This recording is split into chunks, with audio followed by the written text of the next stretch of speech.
Good morning on this Sunday, June 27th, and welcome to the Georgia Gang.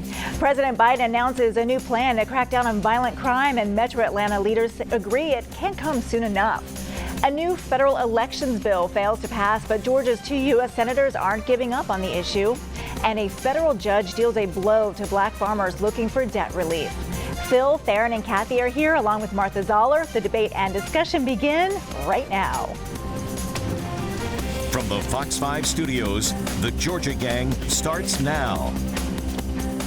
This week, President Biden promised help for cities and counties dealing with a spike in violent crime, leaving it up to local leaders on how they'll spend the money. DeKalb CEO Michael Thurmond made it clear he is not defunding the police.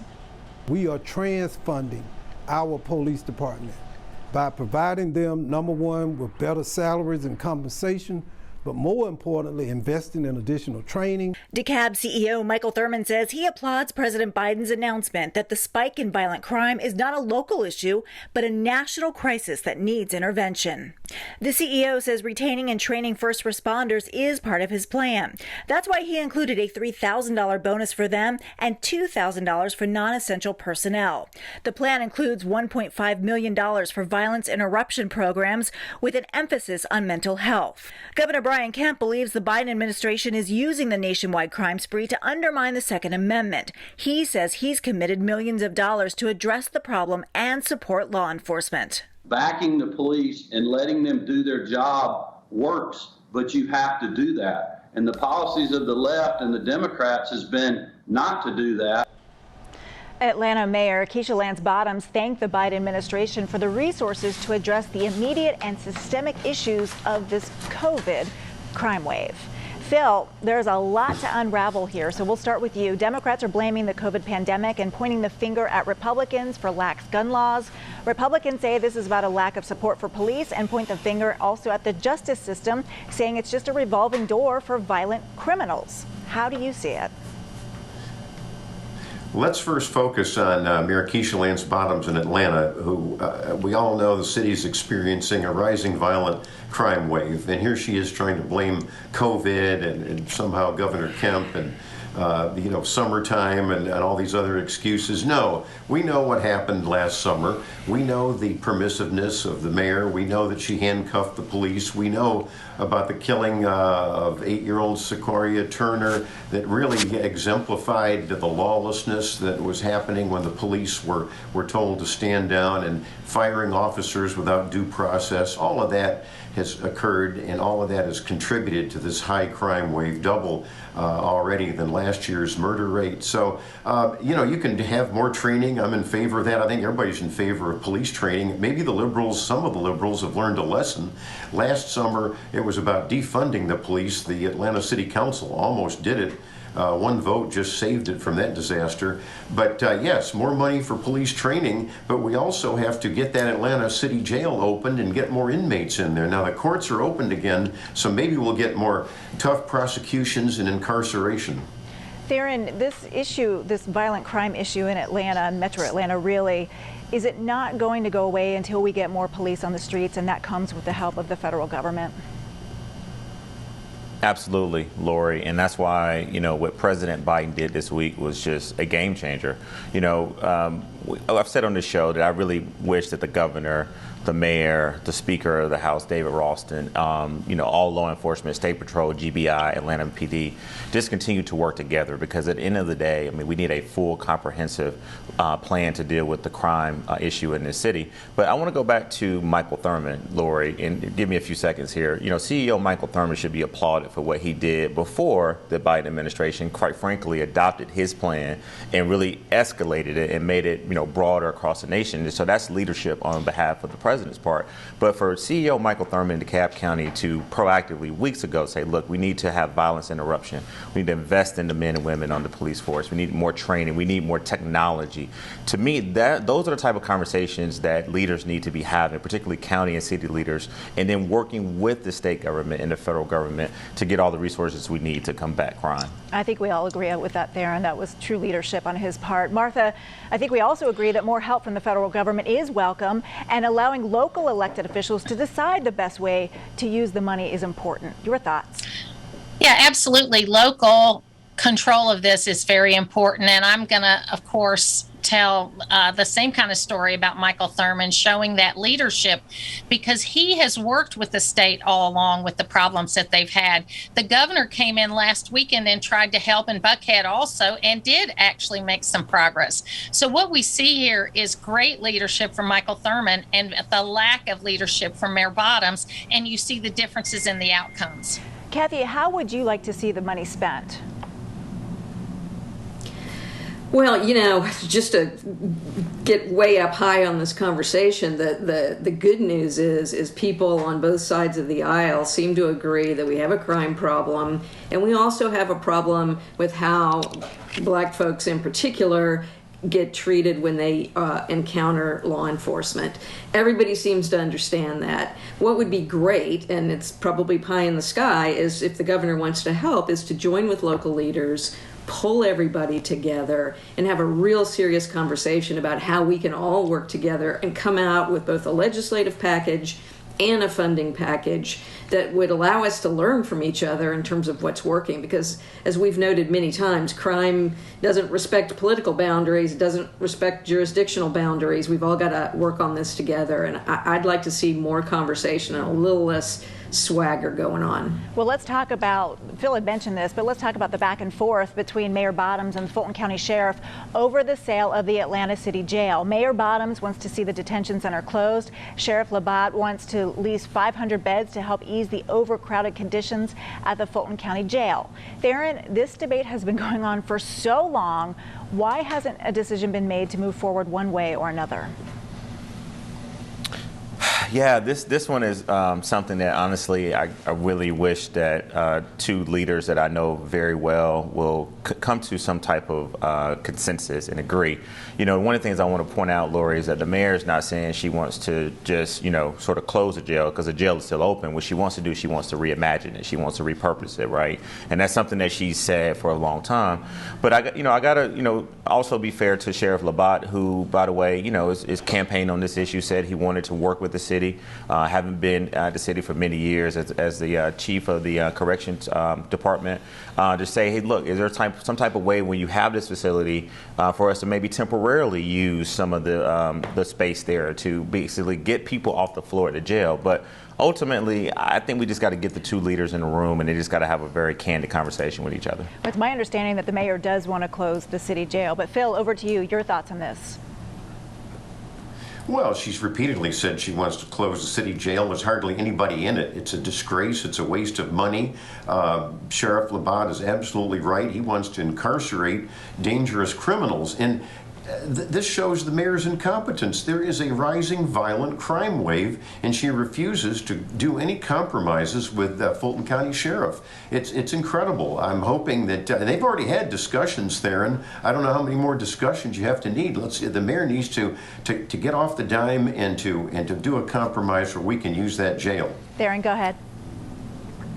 Yeah, you're right, Phil, because I know you talk to the sheriff and his wife pretty often, as well as I do. They have had a meeting, but I don't think they've had the second or third meeting that they need to have to really sort of discuss the specifics. The truth of the matter is, Lori, the city of Atlanta did submit a plan to the Fulton County Sheriff, and the Fulton County Sheriff came back and said that I think it was defenders that basically for diversion programs that were being incarcerated, that wasn't enough. And so, Lori, when you say the mayor wants to close the jail, I think that sends a signal to us in Atlanta that she doesn't want criminals there. What I mean by repurposing is that to make sure that this facility that sits in the heart of downtown that does more than just incarcerate people, that actually repurposes it. It's going to be a lot of programs that she wants to put in there to help people get back on their feet. All right, I've got to leave it there, everybody. We are out of time. Thank you. Well, we are just learning that the U.S. Justice Department is suing the state of Georgia over its voting law, the new voting law. We'll discuss straight ahead. Have a question or comment for the Georgia Gang? Email them at georgiagang@foxtv.com. The U.S. Justice Department filing a lawsuit on Friday challenging Georgia's election law that imposes new voting limits, calling it a violation of civil rights. So the Georgia law is one of a wave of new measures passed by the Republican-controlled state legislature this year, fueled by former President Donald Trump's false claims that his November election defeat was the result of widespread fraud. And guys, I know that this is just kind of breaking as we are taping, but Martha, we'll just start with you. Are you surprised? I'm not surprised, but Senate Bill 202, I think, will stand up. I mean, independent election organizations like the Center for Election Innovation have said that it's not a onerous law, that it is a law that's going to make Georgia easier to vote, and that's a nonpartisan group. But the Justice Department's got to do this, and I think it's part of what we expected. I think the governor and the attorney general made comments a few weeks ago when this was ruminating about it, that they're expecting it and they're ready to fight. Kathy, the Justice Department is saying that, Senate Bill 202 is aimed at denying African Americans really the right to vote, that it's discriminatory.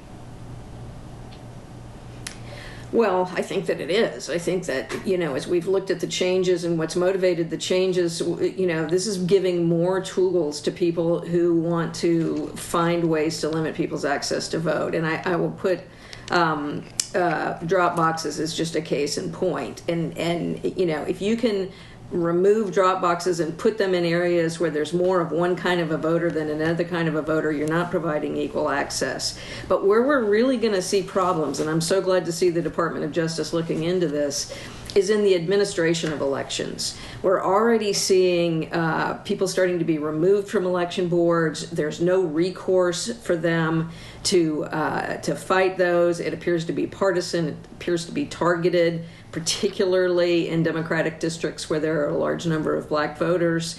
And I think the Justice Department does need to look at this. And I think all Georgians should hope that there's some intervention, because the elections next year are going to be a total nightmare where we have even more big lies of people challenging this county and that county and trying to remove people. The law is way too permissive, and the oversight is needed.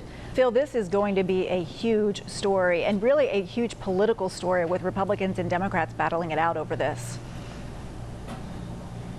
It is. The politics are interesting. Why was Georgia targeted right now? Well, Georgia, as we know, is a swing state in presidential elections. And the Democrats and the Biden Justice Department are very worried about what's going to happen here in Georgia, with especially the Warnock seat, with the U.S. Senate split 50-50. And the Democrats have a very good chance of losing that seat because of the backlash against a lot of these Biden policies. So I think that it's the usual myth that Georgia's law is repressive and it's hurting minorities. The facts and the evidence indicate otherwise. You look at the numbers of minority voters that have been, every election cycle, more and more people have been registered to vote, minorities and non-minorities. And the fact that you got drop boxes, I think that's just a phony argument. We've never had drop boxes before, and yet minority voter participation has been up. But I think that the fact that, I think Martha makes a good point, this is a strong law. There's dozens of other laws. The Democrats don't like the voter ID. Let's be blunt about that. So I think that this is the first shot in what's going to be a long political and legal war. Well, Theron, you did point out, this is a first, right? Yeah, and that's the significance of this, Lori, is that Attorney General Merrick Garland chose Georgia, and the Department of Justice chose Georgia as the first state that they actually had to really intervene. But I want to read something that he said, Attorney General Garland. He said, if Section 5 of the Voting Rights Act existed, Senate Bill 202 would have never received pre-clearance. And I think that in lies, so that entails really, Lori, to your point, that we need to really buckle up and really brace ourselves for a very long legal and political discussion about Senate Bill 202. I think that the decision that was made by the Department of Justice to intervene and to basically file suit against Senate Bill 202 is definitely is going to bring a lot of, I think, concern to Republicans that had to support Senate Bill 202. And we've been saying for a long time that now this is, I think, now number 5 or 6 in the number of lawsuits that have been filed against the Senate bill. And I want to talk about, it really was no surprise that Democrats' federal election bill was blocked by a filibuster in the U.S. Senate this week. But, that's not stopping Senators Raphael Warnock and Ossoff. They introduced the Prevention Election Subversion Act Tuesday. It would allow election supervisors to appeal to the federal courts if the state suspends them. It would also make it a federal crime if someone threatens or harasses an election worker. Kathy, your thoughts? Because this is part of the law that you don't really like. Exactly. I mean, again, because we weren't able to get past, something that was more broad, this goes to the heart of some of the things I was just discussing that are going to present problems. They're going to present problems for all of us, not just for Democrats as we go into the next election. And when you start having individuals and legislators politically swooping into county election offices and rearranging the deck chairs before, during, and after elections, you're introducing a great deal of instability into our election process. I think it's going to be really a disaster, and I think we need every tool that we can get to try to challenge these and look very closely and make sure that there are not intended or unintended consequences that undermine our elections. Martha, if a local elections director is just not doing the job, should the state be allowed to kind of swoop in and remove that person? Well, the point is being missed that we have some history on this already, where we had school boards in DeKalb County and Clayton County that the governor had the ability to go in and change them out. So we have a history of saying, if you're not doing your job, we're going to fix it on the state level because we have a greater issue to deal with. I think it's the same thought process as it relates to these election boards. And many of the election board members asked for this to be in 202 because there are people that are serving in these positions that aren't doing their jobs. So this is not something that came out of whole cloth. This is something that we have a history of doing it and doing it well and fixing the situation by replacing some of the people. All right, we have to leave it there, everybody. Thank you. Well, coming up, black farmers are dealt a blow when it comes to their debt relief by a federal judge. We'll discuss straight ahead.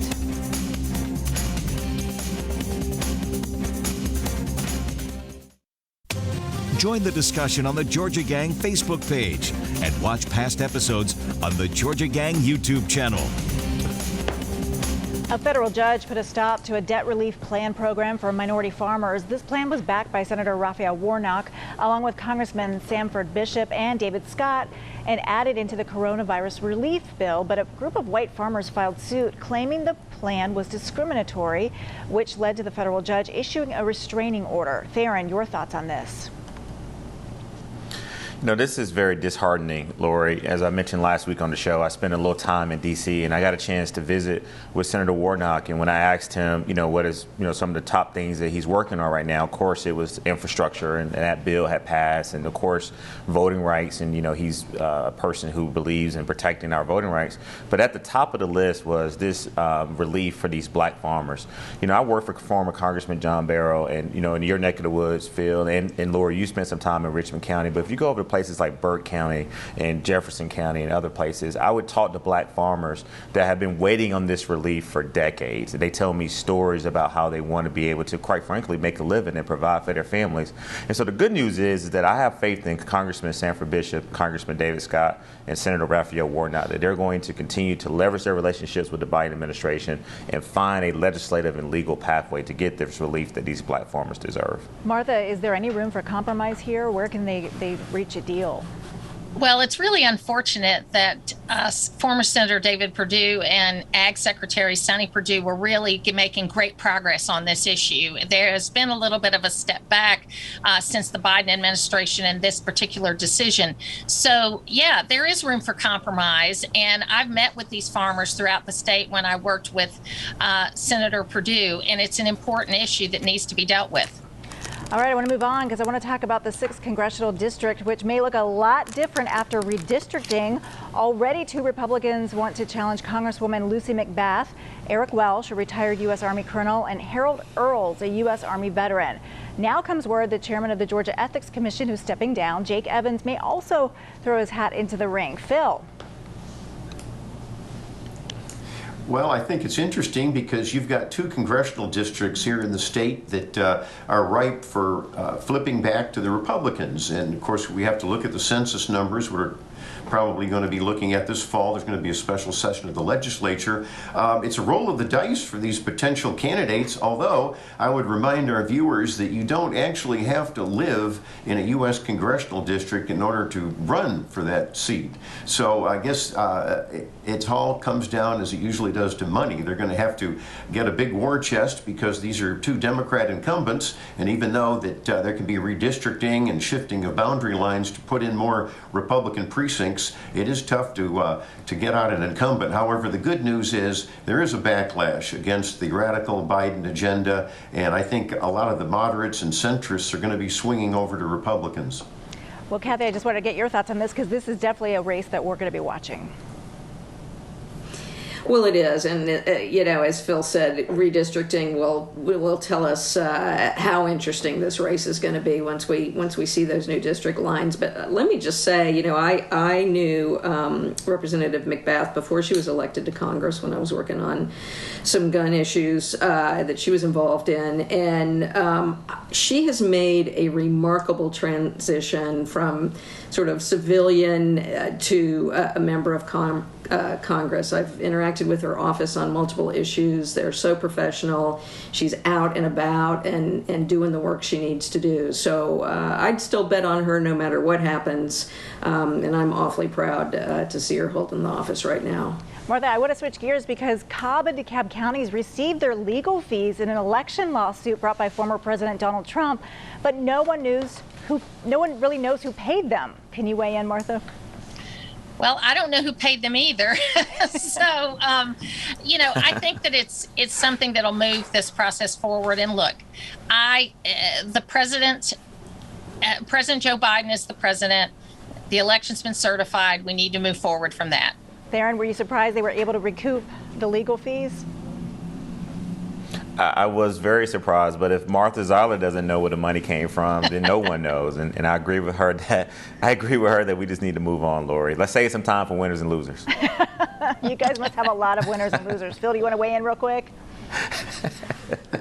Well, I think far more important is that other court case where the absentee ballots in Fulton County are going to be subject to an audit. I have to say that the Atlanta Journal-Constitution this last Thursday screwed up their initial story in reporting on it and had to do 2 different versions, which is a real problem with fake news and mainstream journalism. Now, the good news is that there is going to be alleged fraud that's going to be looked at, and the audit is going to go forward. That's what came out of that court case. All right, Phil, getting in his losers just a little bit early in the show. Thank you. All right, everybody. Coming up, we will have all their winners and losers next. Stay tuned.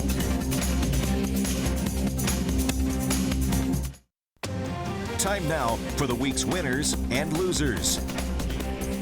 I'm going to mention mine real quick because I'm on the bandwagon now. The Atlanta Hawks, wow, and who doesn't love Trae Young? So, okay, Phil, over to you. Well, I second that motion. I think we all agree on that one, Lori.